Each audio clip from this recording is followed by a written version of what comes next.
რამდენიმე ხნის წინ ჩემთან მოვიდა ერთი ქალბატონი და მითხრა, რომ დეპრესიით იტანჯებოდა. დეპრესია ეს არის მძიმე მდგომარეობა, უსიამოვნო განცდა, რომელიც შინაგანად გთრგუნავს და განადგურებს.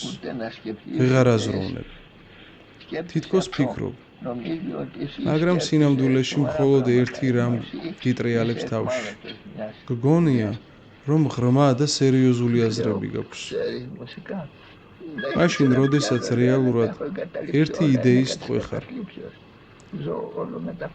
კითხე იცოდა თუ არა მუსიკის დაკვრა.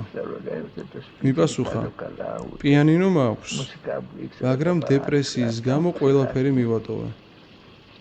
მუსიკასაც თავი დავანებე. წამლებზე ვარ დამოკიდებული. არაფრის სურვილი აღარ მაქვს. სახლსაც აღარ ვუვლი. მუსიკაც დავივიწყე, ყველაფერი დავივიწყე. ბევრი ვესაუბრე მუსიკაზე.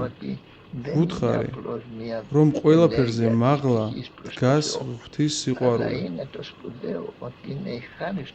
ეს არის უზენაესი რამ, რაც სულს ეუფლება. რამე თუ იგი მხოლოდ სულის ღვთისკენ სწრაფო კი არაა, არამედ ღვთიური მადლია, რომელიც სულს აღავსებს და განაახლებს. რაც ადრე სულს ეუფლებოდა, ეს სულის ერთგვარი ენერგია იყო.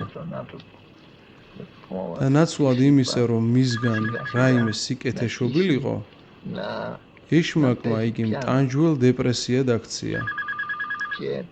ვუთხარი, რომ ნელა-ნელა, ცოტა-ცოტა, ისევ დაეწყო პიანინოზე დაკვრა.